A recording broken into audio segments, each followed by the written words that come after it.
Okay, good evening, ladies and gentlemen. Welcome and thank you so much for joining me this evening on the late one in the UK. Let me just turn this thing down.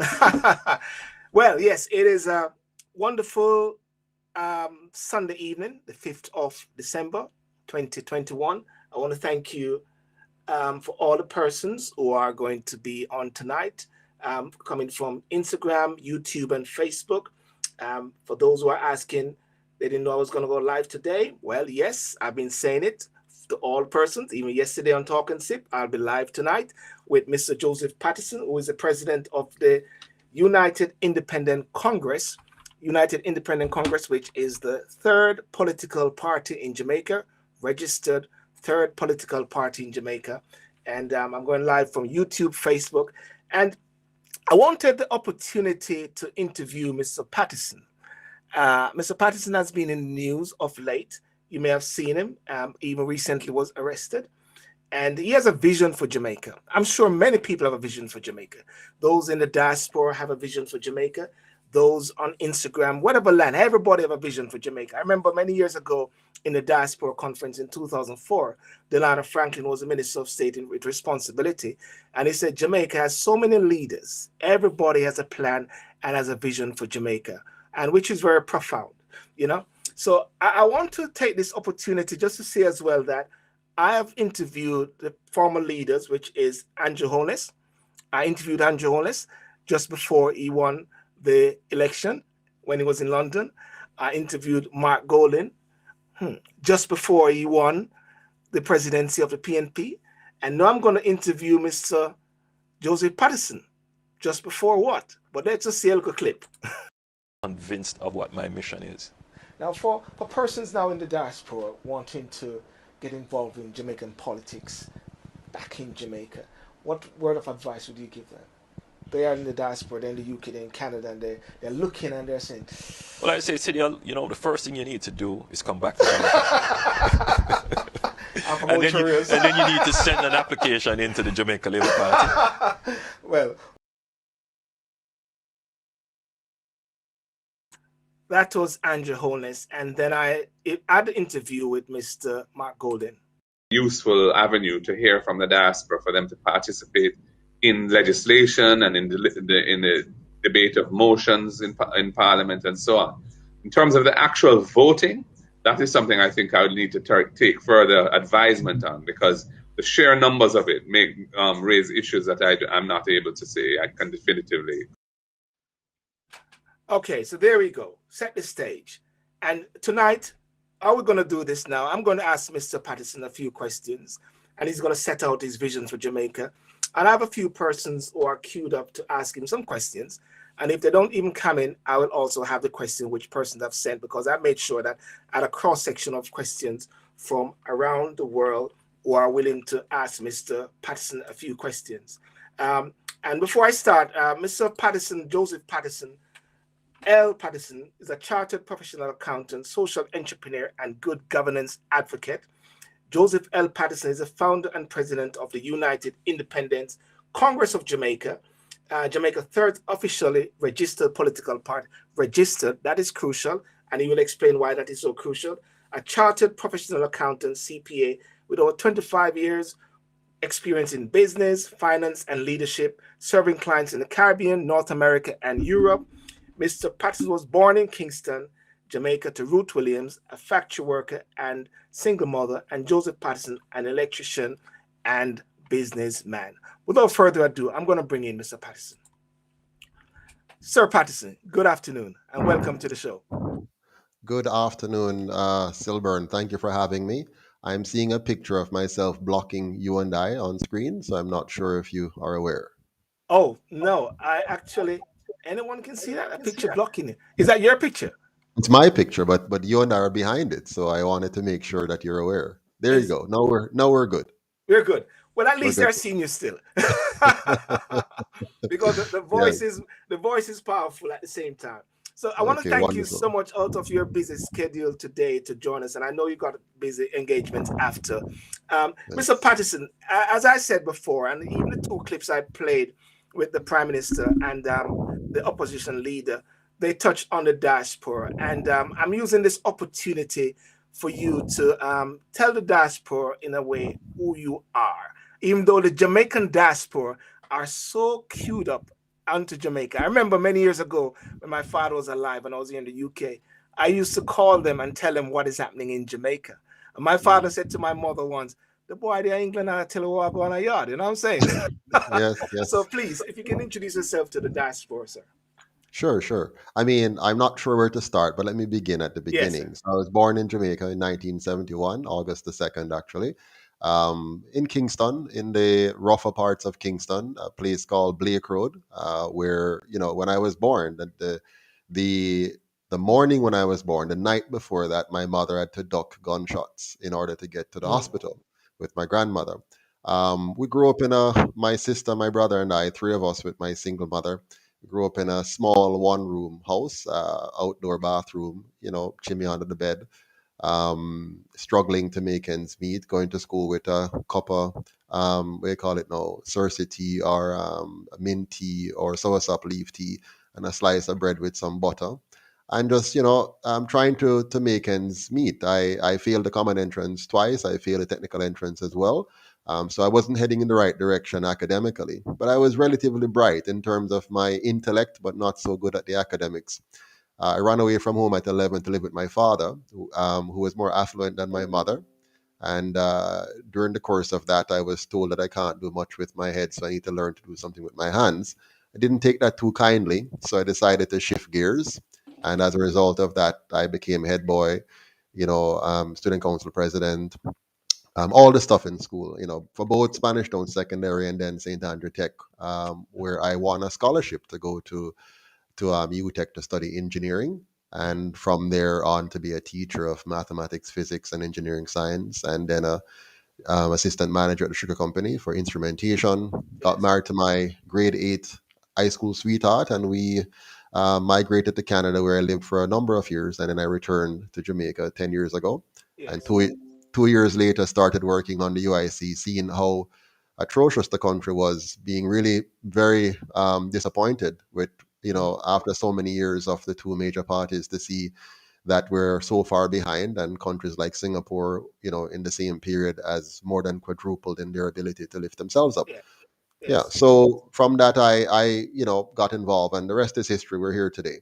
Yes. Now I want to just go straight into it and straight for the juggle. Now, what is the reason and the rationale and the purpose why you're saying I am the man that can take Jamaica to the next level? That's what you're saying. Well, that's what might be implied, but that's not what I meant to say. What I meant to Okay. say was that I'm not seeing anybody else stepping up to the plate in a way Mm. that would solve the problem. We have had two major parties for the last 77 years. We've had a number Yes. of third parties that have come up and failed. And I just thought that somebody need to stay the course and do a better job of Mm. bringing Jamaicans together. Have a clear vision for Jamaica, a clear plan, not just simply saying vote for me and we'll do better than the other guys, but a clear plan for where Jamaica needs to go. And we have developed the system. We want to make Jamaica a non-partisan constitutional republic. We want to focus Yes. on protecting the individual rights of Jamaicans. We want to make sure that the Jamaican child actually succeeds, and that we have a country that's highly intelligent and effective at solving problems, so that we can be among the first class nations of the world. Well, one of the things that many people say, and I've got a few questions, and some of them are around the same thing, is what's the difference between UIC, the PNP, and the JLP? Because many people somewhat have the impression that the PNP and the JLP tend to be, they say, you vote out the government and you get the government in. Like it makes no difference. And one of the things that I saw was your 10-point plan. And I just put it there, and I hope it doesn't stay on the screen and block us, just for you to set the No. stage. Yes. This 10-point plan, and it sets out your vision very clear. And I don't know if you want to sort of share that a bit to the Sure. audience, sir. Mm. Yeah, no problem. I mean, first and foremost, I should just point out for everyone that the vision of the UIC is to bring out the best in a Jamaica, that brings out the best in all its people. And that's Yes. the guiding vision that inspires everything that we do. So in our 10-point plan, we have 10 key things that we need to hit, and I'll quickly touch on them for you. One is a youth employment solution program, because we believe that we need to provide jobs for our young people coming straight out of school. And these jobs must be an apprenticeship form to get them acclimatized to the job market and to also connect with people who are senior and so on. Number two is to create a more modern, right now we have a police force. We need to have a police service, one that will actually respect, serve, and protect the people. And we need to have a strong border control element, which is coming from the armed forces, to make sure our borders are secure, so we stop having guns and ammunition just flowing into our country so easily. This is a key way of stopping the high murder rates from guns in our country. The youth employment program will also solve the problem of stopping the gangs from being able to recruit our young people so easily. Number three, we want to, you know, revolutionize our education system. We call it the Learning Enrichment Advanced Program, LEAP, where we shift the focus from academics to competences, and from preparing our students simply for a job, but rather preparing them for life. So dealing with nutrition as a key element, the kind of education that you learn about yourself, how to form strong relationships, and how money and the economy works. Looking at healthcare, looking at their housing. If you don't have the proper ingredients in place, then you create what we have now, which is a failure rate of some 70% every year. Number four, we want to make sure we have property ownership across the country. If you have Jamaicans owning property and stop being squatters or living in ghettos or living in garrisons, but actually living in communities that are designed for them to be upstanding citizens, then you start to bring out the best in us. If you look at slavery was abolished, but the slaves were never given any real redress. We want to correct that by giving the sons and daughters of former slaves property ownership and stop playing around. So getting rid of the crown lands and putting those assets in the hands of individual Jamaican citizens, and giving them a housing development program that solves a number of problems. Like you have proper playground for children, you have proper community centers with the resources that people need to build their lives, proper libraries, and so on. And we also want to, as an accompanying element of that, having a strong organic farming program that will make Jamaica the organic capital of the world, so that we can actually create jobs and find our competitive advantage or competitive niche in the world. Right now, we're just out there. We kind of play with tourism, but we need to make tourism a much wider product by moving into community tourism and linking that with organic farming and getting more of our people into the work world, right? Number five, we need to create a 21st century no toll transportation system. We can't be taxing our people and then charging them a toll to drive on their own roads. It's that segregation, and it's causing the rich to have access to better quality transportation, while the poor have to suffer with the what we have now. So we want a high-speed rail system from north to south and east to west, and we want that to be connected with a public busing system that is scheduled, so people can actually set their watch based on the time when the bus comes. And we also want to make sure we reintroduce the ferry service, because that's a really effective way of moving people and cargo around the country quickly. We want Jamaicans to be able to live in St. James and work in St. Thomas, right? Without having to worry about long commutes and stuff like that. Number six, we want to get into a really important element of building our economy is water, energy, and food security. Now, Jamaica doesn't have a water problem. We don't have a food security problem, nor energy problem. What we have is a governance problem, bad governance. So we have not gotten into proper water harvesting to make sure that we are collecting water at key points in the country and networking that through. And we have actually done our farmers an injustice by having politicians leading them down the road of fake GMO foods, as opposed to the organic foods that would have made us, one, healthier, and two, in a competitive advantage to supply the world. So again, we have to do that. Plus, we have the sun, we have geothermal energy, we have biogas energy that we can harvest, and we haven't been doing that. So we want to really maximize that and bring that into the mix. So we have water, food, and energy security. Once you have that, you know that your external players can't play with you, right? Those who want to manipulate your economy. If you have water, food, and energy security, you can kind of make better negotiations when the external powers come. Number 7, we want to have workfare instead of welfare. Jamaica doesn't have a social safety net system. We know that. Other countries do. We don't want to follow other countries with a welfare system that creates inefficiencies and cause people to become dependent on government. Yeah. So what we want to do is to have a workfare system where we help unemployed people to get back to work by creating opportunities for them and balancing the gap between the private sector and the individual citizen, and building that out, getting adults to get retrained where they need to, getting them to be a part of the tax mix to provide the health and education for their and housing for their children, but to do so in a way that brings them dignity as opposed to a welfare system that doesn't. Number 8, we want to make Jamaica a non-partisan constitutional republic, which has a lot of implications. I won't mention all of them now, but the key thing in that system is the checks and balances that will eliminate political corruption, build the grassroots economy while protecting individual sovereignty. And number 9, the crime plan that the current and previous government has pursued is not working and will not work for 2 reasons. 1, you're asking those who created the problem to solve it.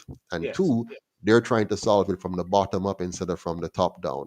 We know that the crime problem is from the top down. So we have to focus on finding those who are protecting and giving cover to criminal, using our government or private sector and other instruments, even our police, to protect, actually to create the illegal situations, and then have minions carry it out and then protect them when it suits them and then giving them up when it doesn't.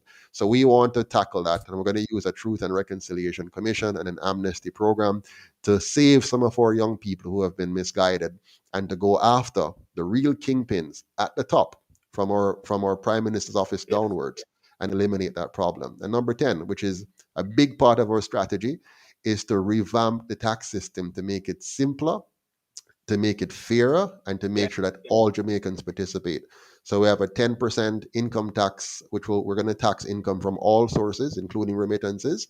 And we have a 10% GCT, which we're going to dedicate that big chunk of change to make sure we focus on fixing the nutrition, health, education, and housing problems of those who are less fortunate in our society. That's a very clear 10-point plan. I just sort of heard an echo a while ago. I got a lot of questions coming through on Instagram, but I want to ask you this: how are you going to achieve, Mr. Patterson? How we're going to achieve the 10-point plan? How are you going to achieve that? Because first of all, I tell you why I say that. And it's a question someone sent to me, and I believe it's appropriate at this time. Message, momentum, and money run politics. Fair to say the UIC is passionate, but lack the resources to be successful. So I just set that stage right there, because you've got the vision, you've got the momentum, and people are saying yes, yes, yes. But what is the jinx now to take this to the level? Yeah, so clearly you're correct, Sylbourne, in saying that we have the message, we have momentum, and we do need money, and that's where you come in and your audience. So I'm expecting you after this call to go and sign up to say I'm going to give my monthly £10 or £5 or £20. Yeah, that's the same thing. That's the same thing Andrew Holness did in the video a while ago. He said, "Really?" In the video which I played, sign up to be a part of it. Yeah. Well, and the thing is, you don't even have to be a member of the UIC to donate. Yes. What we're saying is the difference between the UIC and the PNP and the GLP. All Jamaicans know this. Every year, those two parties get millions and billions of dollars from the private sector and from outside parties, and also they have access to our tax dollars. So the UIC comes in at a huge disadvantage when it comes on to financial resources.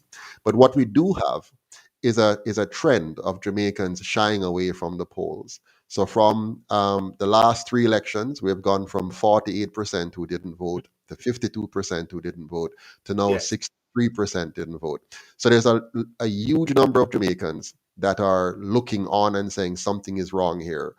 And since September 22nd, when I was arrested for peacefully protesting against the government draconian measures, an even larger number of Jamaicans have now stepped forward, coming from both traditional parties to say this is wrong. They want a new Jamaica and they want a UIC Jamaica.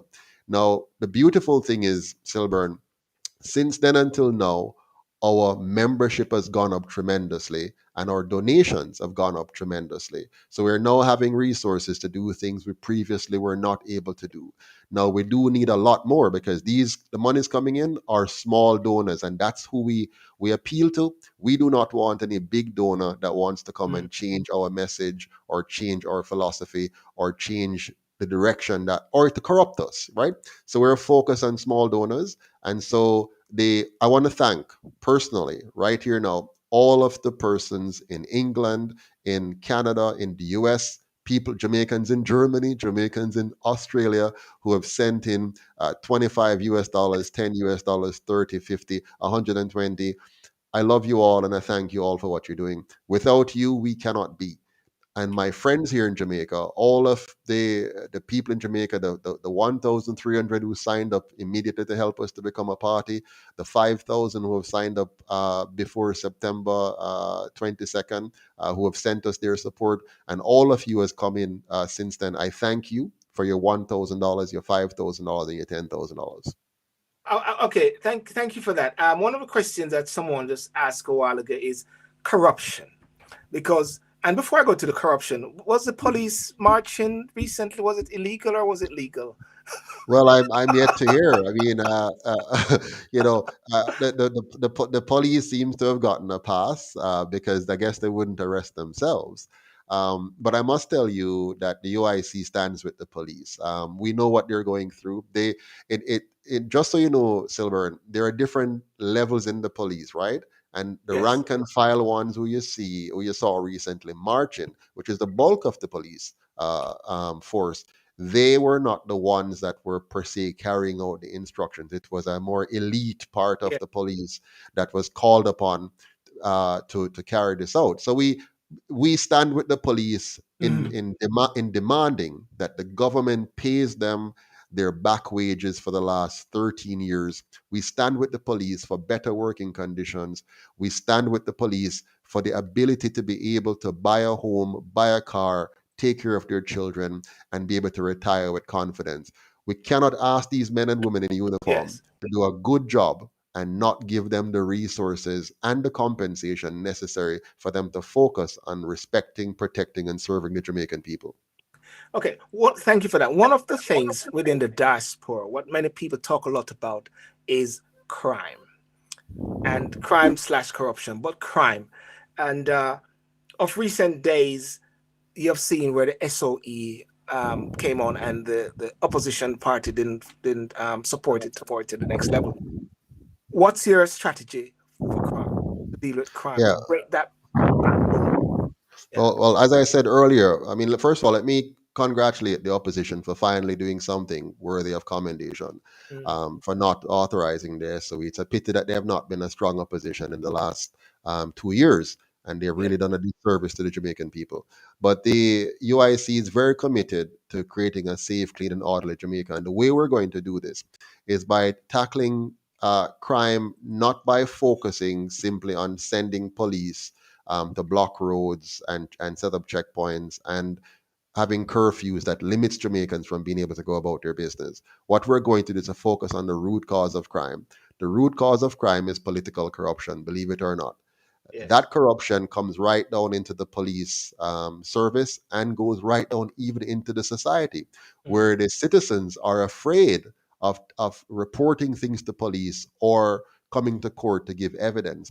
If you don't create an environment where people are confident to work with the police and are confident to give testimony in court, you have a problem.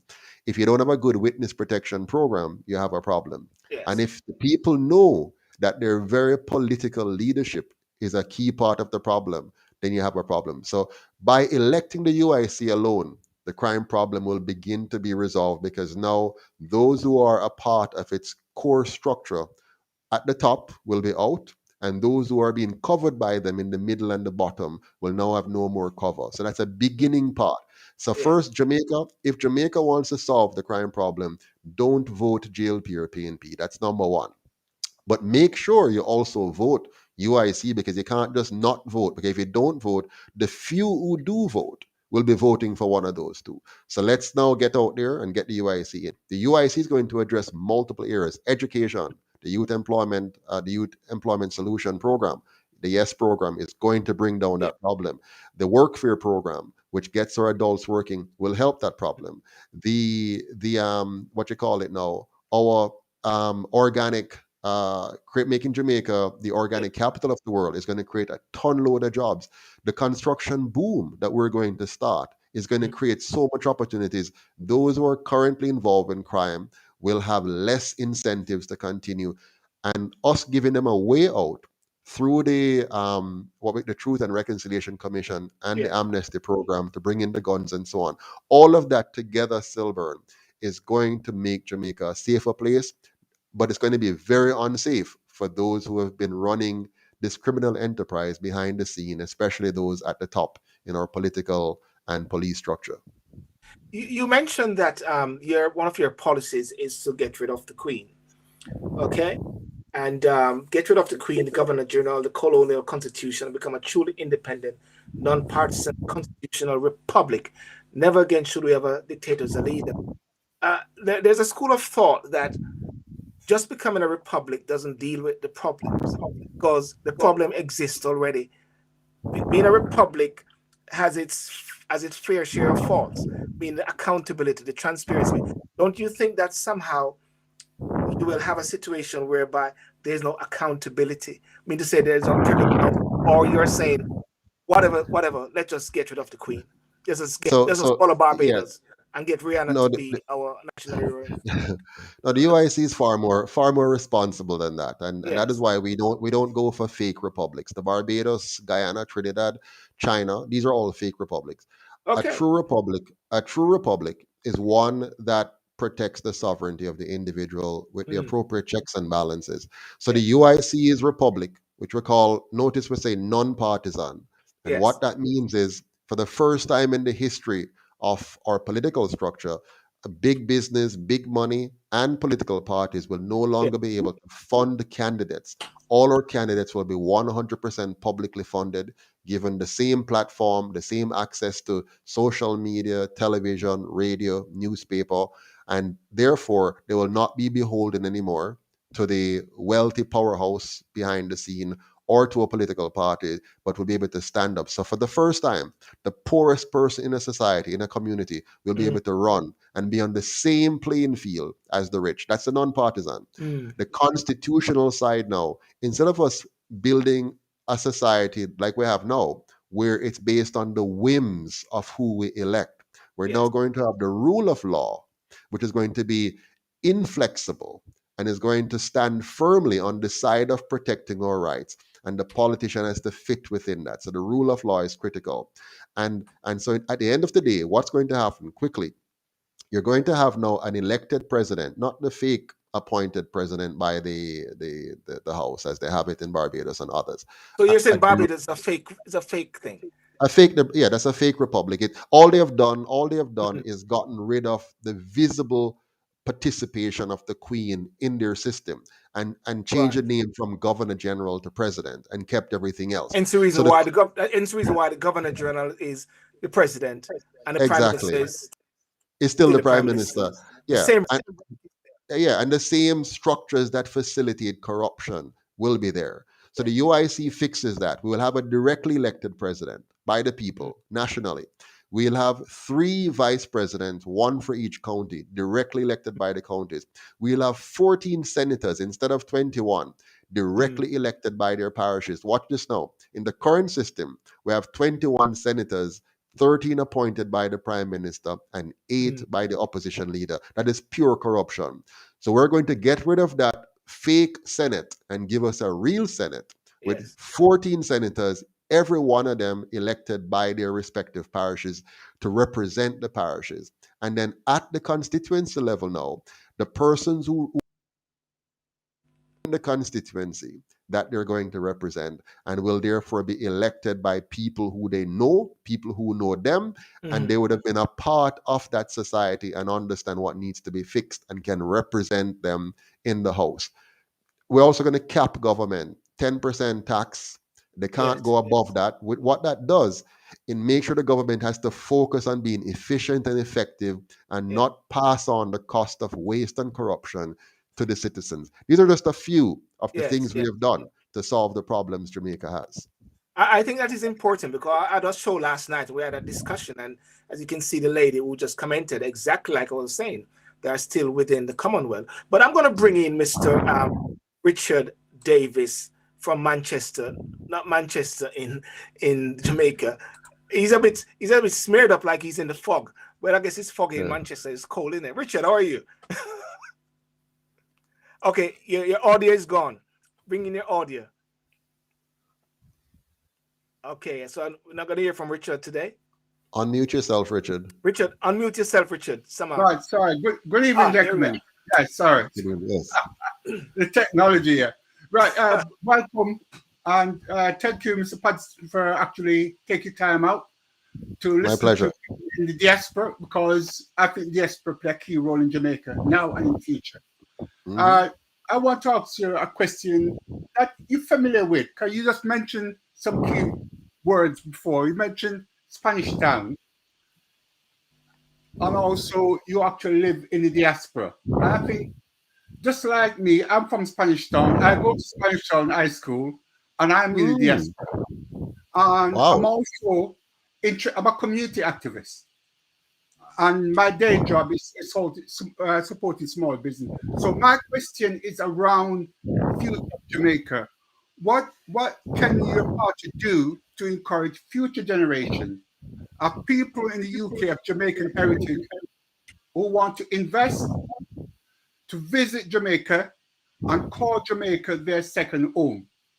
Okay, you know, and I know a lot of the Windrush generation, the dying out, are actually haven't got the same zest to return to Jamaica to call it home. So we have to look about the future generation. And I just want to know what's your response to that. Sure. First of all, let me tell you something you didn't ask, but I think I should mention it now. Number one, the UIC believes that all Jamaicans should be able to vote in our elections, wherever you live in the world. And you should be able to do that remotely. So you don't have to return physically to vote. Secondly, we also want to make sure that all Jamaicans can return home duty-free. So you should not be charged an ounce of duty when you're trying. We must spread out the red carpet for now. I'll tell you why. We have suffered immensely from brain drain. So whenever a Jamaican want to come back home, we should be quick to bring them home, because they're going to add to our human capital and help to revive our loss of knowledge and understanding, with so many of us having left the country and are staying away. As for second generation Jamaicans, my children are like those. They were all born outside of Jamaica. So I made sure that all three of my girls became Jamaican citizens. And we would want to welcome all Jamaicans to come back, whether they're second generation or not outside, and to be a part of the infrastructure. So what we will do is to give them the same treatment that I just pointed out about according to their parents and grandparents, to make sure once they register as Jamaicans, get their citizenship validated, they can vote in our election, they can run in our election. And I don't like this idea that you can't run if you are a citizen of America, but you can run if you're a citizen of Canada, or Bangladesh or India. So we want, and wherever you are, once you're Jamaican, you can return, you can be appointed as a minister of government, you can run for a position in our Congress. It will become a Congress, no longer a parliament. And when you return, you must be able to do so duty-free, so you can quickly come back and get into the action and be a part of building your country. Yeah, Richard, is that okay? Yeah, Richard? I just want to touch on the key thing as part of the infrastructure of Jamaica. If we talk about finance, investment, one of the key things, returnees come back and build a home and live quietly. Some of them would intend to do that. But for Jamaica to be more independent, we want to have a strong Jamaica, and that to be able to look at it kills that exists within the diaspora, and able to, if they see Jamaica as their home or their second home, they will actually treat Jamaica differently. And I appreciate the key point you mentioned earlier. We got to make sure that they feel as if they can come and they don't have to go through the rigorous check of saying, how long are you staying in Jamaica? That matters, and I find so demeaning. Where I've been told I get a dual citizenship and I'll be asked, how long are you staying in Jamaica? Where are you staying? That don't give me the welcoming sign to say, I'm really look at future investment in Jamaica. I'll be a part of Jamaica. So I just want to know if you just touch on the investment element, how would you see your party would support that as a strong way to encourage a future growth? Well, I tell you what, our approach to economics, you see, is very, very open and welcoming of all Jamaicans. So we want you to be able to easily, when I say red carpet, I mean red carpet. We want to, before you even come here, anything you need to know about an industry, about a sector, about the banking requirements. We want to make banking very easy for you. We want to make it easy for you to access any industry statistics or data you need to make a decision, because we believe the more we help an investor to understand what's going on in Jamaica and provide them with the safety and security to come back to Jamaica and participate in the economy, is the quicker we have spin-off effects in all of our economic development areas and create jobs for Jamaicans living here and Jamaicans returning. You know, picking up on what Richard said there, you know, with the whole Diaspora initiative, and I'd go straight into, somebody said what you spoke of is like a first world country. And there's this document which is called Vision 2030. Richard and I, we have dealt with that already with the Diaspora conference, because we've been involved with the Diaspora initiative from 2004. What's your take on the Vision 2030? Is it just a cover? Because when you have elections, one would think that the political parties would have that document as an undergirding document to take them to the 2030, where Jamaica become a full-fledged first world country. What's your take on that, sir? Well, as you know, Sylbourne, most of our politicians and our two major parties have been primarily profilers. So in business, you have something called management by objective, MBO. In politics in Jamaica, it's management by announcement. So they make announcements of things, but never quite follow through on anything substantive. So it's about time we become a more substantial country.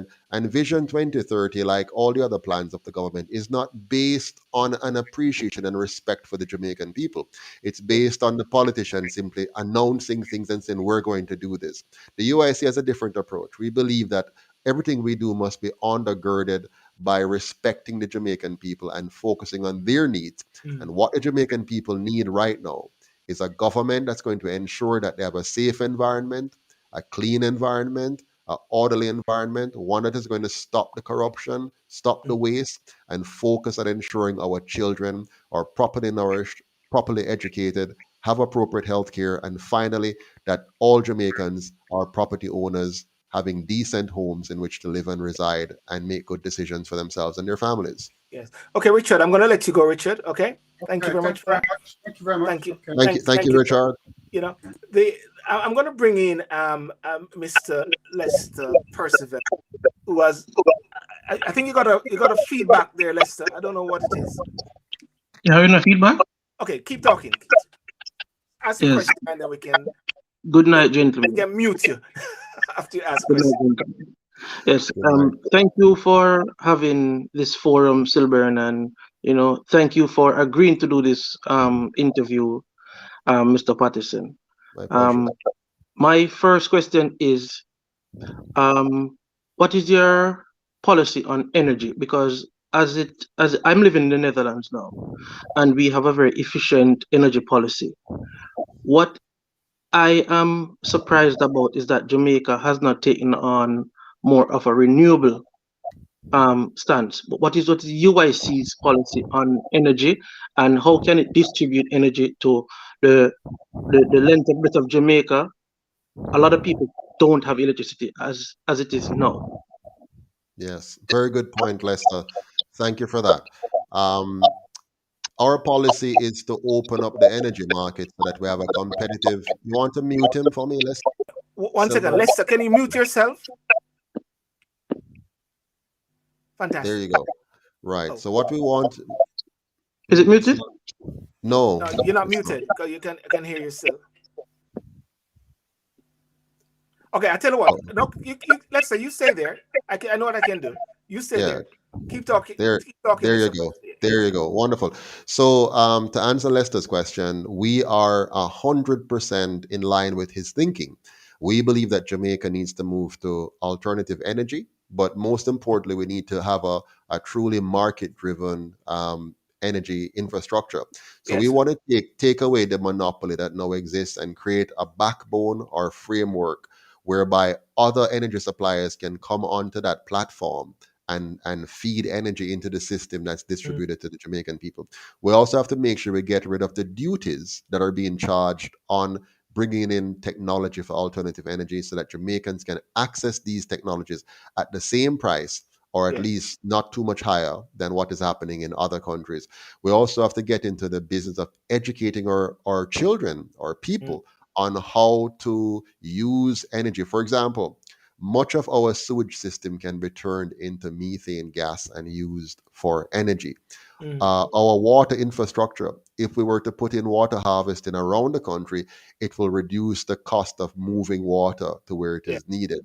So there are all kinds of things we can do. So I think that's where your caller was pointing, and we fully support that direction, and we'll be pursuing that as a government. Lester, the second question I have, Lester, and just say quickly. Yes. Got the feedback here. You still have the feedback. I'm sorry. The second question is, what is your policy on marijuana? As we see countries like Canada and other countries have, and North America to I think 34 states have liberated marijuana. Jamaica's marijuana is known as one of the best in the world. How would you incorporate the poor ganja farmers into the wider structure of marijuana as a basis of economic empowerment? Wonderful, Lester. I mean, when I saw you... Lester, good question. I'm going to take you out now because of the feedback. Thank you for that, Lester. Okay? Cheers. Well, Lester is asking such good questions. I don't know why he's wearing a shirt with JLP on it. Because he's asking such great questions, But quickly, Deanne Morris Samuels asked about solar and wind farm. Yes, Deanne, those are a part of the mix. Solar, geothermal, biomass, all of that is important, and we're going to bring that in. To the question of Lester, we believe right now what the government has done is not to liberate ganja, but to liberate the rich to own the ganja industry in Jamaica while oppressing the small man and the poor. We're going to get rid of the regulations that are stopping the ordinary small Jamaican from getting involved fully in the marijuana industry on so many levels. We need to take away anything that's blocking them and open up the market freely to the smallest of Jamaican to start to produce and export where they want to export, and so on. So to answer the question, we're going to completely liberalize the environment, and we're going to protect the local Jamaicans from outside forces coming in and capturing the industry. Yeah. I just want to ask, because Instagram is here, and I don't want Shanika to say I've ignored her. Tourism remittance continue to be the dominant foreign exchange earners and a major contributor to GDP. Shouldn't you be maximizing on this? Absolutely. So first of all, let me thank the diaspora for sending so much remittance to Jamaica to help poor Jamaicans. Without you, many of us would starve, to be honest. So when I hear sometimes some politicians belittling the diaspora, it hurts me, because I know how much of a big contribution people in the diaspora, like when I was in the diaspora, how much I had to send back to help family and friends here. So the diaspora is a big piece. Tourism is also big. But what bothers me in tourism is that we have made it a all-inclusive product, where we have given small segments of the industry a dominant control over it. What the UIC wants to do is to open it up to have full community tourism so that the tourist dollar can get to every community, because we create a safe environment, a beautiful environment, so that the tourists can go throughout the length and breadth of Jamaica and get involved. So when the UIC is finished, the tourism inflow is going to double, triple, or quadruple, and remittances will be easier because you're going to now have other avenues of ways of getting money into the country. But more than that, we need to build up the rest of the economy, and for that, we need to tap into becoming the organic capital of the world. Yeah, questions are coming in, and I'm going to keep packing it on to, because you said you like to have it thrown at you, left, right, and center. Yes. Here's one question somebody said. The NDM was seen as one of the most viable third party, great manifesto, and a leader with a lot of credentials. What can you learn from the failure of NDM, and how do you get the people to bind to your message?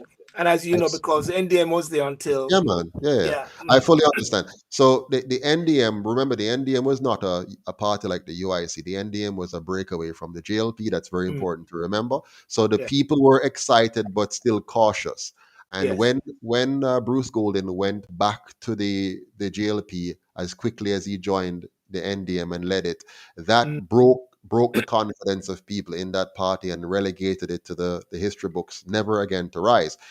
The UIC is very different. We're a grassroots party, so we have come from the people. I was never a part of any of the other two parties. I have never played any role in being significant to them. I have never joined forces with them. So they have the UIC as a leader who, even though I'm not a celebrity, I am a pure Jamaican who have not gotten caught up in either of the two parties. I bring people from the two parties together. I bring people who are outside of the partisan structure together, and I'm creating a unifying force to focus on Jamaica instead of the division and distraction and extraction which has taken place over the last 77 years. Well, my question is this, and you alluded to it earlier. In 2004, 2006, I attended the Jamaica Diaspora conference, and I put that to Andrew Holness all the while. I put that to Mark Golden. I put that to everyone. I brought it on the floor of the Diaspora conference about overseas voting.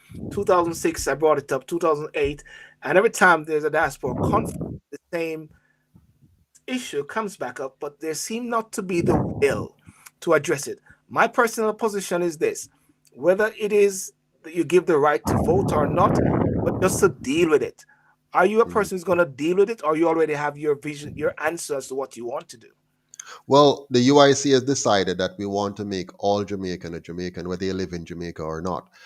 We believe Jamaicans outside of Jamaica has continued to play a pivotal role, and we do ourselves an injustice in not bringing the diaspora into the political process and into the decision-making process. The more we can listen, let's realize, more Jamaicans live outside of Jamaica than in Jamaica. Yes. And the large bulk of people who live outside Jamaica are brilliant persons who have now expanded their understanding and knowledge of science and politics and technology and so many areas. We need those minds, Sylbourne. So the UIC wants to bring the diaspora fully into the architecture of building what we call a real new Jamaica. Yes. And one more question before I land. Can you assure returnees safety in Jamaica so Jamaicans can start buying homes in Jamaica and not in Florida? Well, what I can do is tell you that based on our policies, Jamaica will become a safer place. But it won't happen if the diaspora sits back and wait. The diaspora has to get behind the UIC and help us to be elected so that we can do what we have promised to do. Look at it this way, Sylbourne. We already know what we're going to get from the other two parties. We have tried them now for 77 years. The best hope we have for Jamaica right now is to try the UIC and to prove to ourselves that we can do something different and do something better. So I'm appealing to you and every member of the diaspora. Now is the time. Don't watch and see. Don't wait and see. Get involved. Volunteer. We want chapters in all of the different countries outside of Jamaica. We want donations from all over Jamaica. And we want you to get involved in helping us with policy. We have policy. We have a number of committees. We invite members of for example, one of our strongest member, a great leader in the movement, Mr. Devon Thompson, lives in the diaspora. He's in Canada, and he has given us so much of his knowledge and understanding. We have our former chairman, Camille Gulrajani. She's also in the diaspora. So we have a good mix. We want all Jamaicans, no matter where you're there. You belong to Jamaica. You're a part of Jamaica. Help us to rebuild Jamaica. I'm laughing because I know I have to go, but WhatsApp messages coming in. Will you be fielding candidates in the general election? Absolutely. Just yesterday, I was over in Hanover with a whole host of new candidates. Last week, Saturday, I was in what the place called Clarendon up in Spaldings there, Manchester, with a whole bunch of candidates. Right now, we're getting close to our 228 for the councillors, and we already have a big chunk of our 63 for MP. We're challenging every seat in the next election, and we're looking forward. It's not going to be easy because we don't have the kind of money that the others have. What we have is the will and the guts to go after it, and we're begging and pleading with all of you out there. Don't sit back and wait for us to do it on our own. Let's do it together. Well, you see the question right there, a good question to finish off. How do we join the party? That's what Dean Morris Samuels is asking. Yes, UICJamaica.com. Go on the website, UICJamaica.com, and you'll see, just click on Become a Member. You can donate, you can volunteer. We want the diaspora on our committees, Health Committee, Education Committee, Crime Plan Committee, Constitutional Reform Committee. We want you on these committees to help us. You have the knowledge, you have the skills. We also want you to become what we call now, adopt a candidate, right? Okay. So you can adopt a candidate in your community where you come from. Let's say you come from, Green Island in Hanover. Adopt a candidate for Green Island. You come from somewhere in give them a bit in Clarendon. Adopt the candidate there, or Longville Park. Let us help. By the way, Sylbourne, most of our candidates are young people. Them not have no money. There are young people that are standing up for their country, recently graduated from university and stuff, and say they want to make a difference, but them not have the money. And even those who are older, like myself, them not have the money either. All of it broke. But if we come together with our 1 cocoa, $10, $20, $50, £1, £10, £5, £100, let us bring it together, and so we can rescue Jamaica. And if we do it together in a Sylbourne, it's a new Independence Day for Jamaica. A real Independence Day. Yes. Well, Vita Ferguson is here. She's from Ocherius. Great idea. You don't mention nothing about Ocherius today. I'm from Ocherius. You need to say something about Ocherius. Absolutely. Listen. All 14 parishes, from St. Anne to St. Elizabeth to Westmoreland to Trelawney to St. James to Hanover to Portland, St. Thomas, Kingston, St. Andrew, you name it, St. Mary, Manchester. Every part of Jamaica counts. And by the way, the UIC has a policy. All parishes, all communities are equal. So we're talking about road infrastructure, sidewalk, street lights, community center, school, business. We want to treat all parishes as equal and not focus on Kingston. I'm in St. Elizabeth, and this is where I live. And the party, the head office is here in St. Elizabeth, because we say we're not going to Kingston, go set it up. We want it in the heart of Jamaica. And we want to say, not no revolve around Kingston. Jamaica is for all Jamaicans, no matter where you are. Well, ladies and gentlemen, you can see the contact details there for United Independents Congress. And I want to thank you so much for joining us today, Mr. Patterson. We are getting right to that time. What's your favorite music? Is it Spice? My favorite. Well, I tell you, I love reggae, right? I love reggae, and I'm old school about it. I'm very old school about it. I'm like a Buju fan, to be honest. Like very very old school, right? Buju and a Bob Marley. But recently, a guy named Ricardo White wrote a song called "Real Man a Road," which we never asked him to write it, but he writes, and it's about the UIC. It's a beautiful song. And then two young girls, DJ Witty and Jayla, did a song called Jamaica Cry. Powerful. Please, people, check out those two songs, Real Man a Road and Jamaica Cry. I love those two songs. Awesome. And finally, what's your word of inspiration or your quote? Quickly, because the pandemic has been there, lots of people being up and down. What's your motivating word that you leave for Jamaicans and at this time, sir? Right. Well, my favorite quote, if you ask me, is one from Marcus Garvey, where he says, "Without self-confidence, you're twice defeated in the race of life." I want to encourage all Jamaicans to be self-confident. Don't allow any foreign masters or local powerhouse to tell you that you must give up your rights to your life, to your liberty, or your property, to give up your body to them to make the choices for you. Be confident in your ability to choose for yourself, and never, never give up the right to choose, the right to be who you are, the right to be a free man or woman. Stand firm to the very end. And guess what? The UIC is here. We're in your corner, and we're always going to be there as long as you're there for us. So you say the UIC, you said people should stand firm. I'm just being facetious. Listen, Sir Patterson, thank you for your time, and we just, I know you got a meeting immediately, so thank you so much for that. And what I'm picking up based on the comments on Instagram, and I'm going to keep talking after this, is that I think we need to have a part 2 so people can actually ask you more questions, because I like to stand back out and let people ask a question. I'm just a conduit and a passionate Jamaican. Thank you, sir. I wish you all the best. My pleasure. And to your party as well, sir. My pleasure. Thank you, and all the best to all of you. Take care. Cheers. Take care. Bye-bye. Thank you. So, ladies and gentlemen, there we have Mr. Patterson, who just came on the show a while ago, and he sets out clearly his vision for Jamaica. And I'm going to wrap up now, but I've seen lots of questions and lots of feedback, and I'll just ask a couple of persons. Lester, quickly, in a minute or two, what's your take? Are you still getting the feedback? No, it's gone. Okay. He is very educated, well articulated, and calm demeanor. I like that. You know, more of our politicians need to come across less arrogant. You know, and coming from where I sit and who I represent, you know, that's a huge compliment towards Mr. Patterson. But a lot of his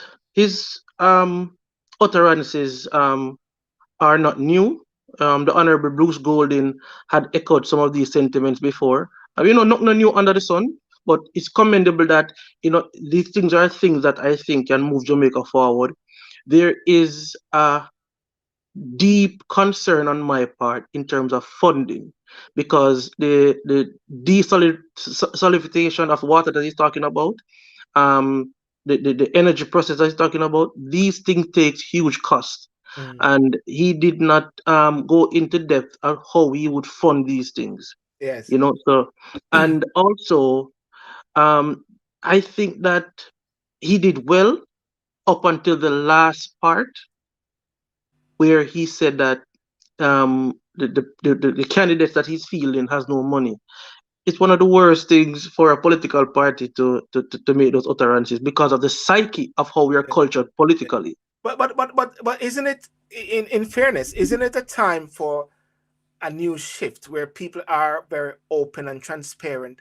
Because I recall Barack Obama, I wasn't in the States, and I was getting all of these solicitations for funds at the same time, just because I had signed up to follow him in the States.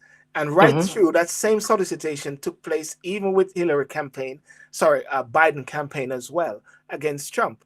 So therefore, isn't it fair, and is it a new day for a person to say, this is the situation? Because even in the UK, one of the difficulties that persons have who are standing for parliament is that they do not have the financial resources to do it, because they have to work. And therefore, it is the big bourgeoisie, those who are the affluent, the Eton and those guys, who are still running the country, the rich and the affluent, which doesn't sort of, what should I say, a balanced demographic. So one could look at it as a possible plus by being honest and saying, wanting the people to support. What do you say? I just throw that. I hear what you're saying, but you're comparing two very old and mature societies to Jamaica. You know, so there's a disconnect there with the comparison. I understand the comparison.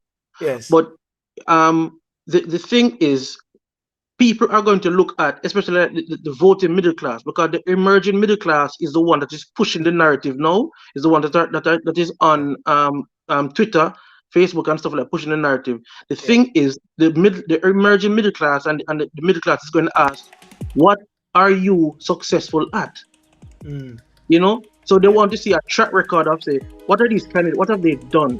Yes. What is their role? What is their experience? So well, Lester, until I get into power, you only get the experience, isn't it? Fair enough. I think that's a fair statement.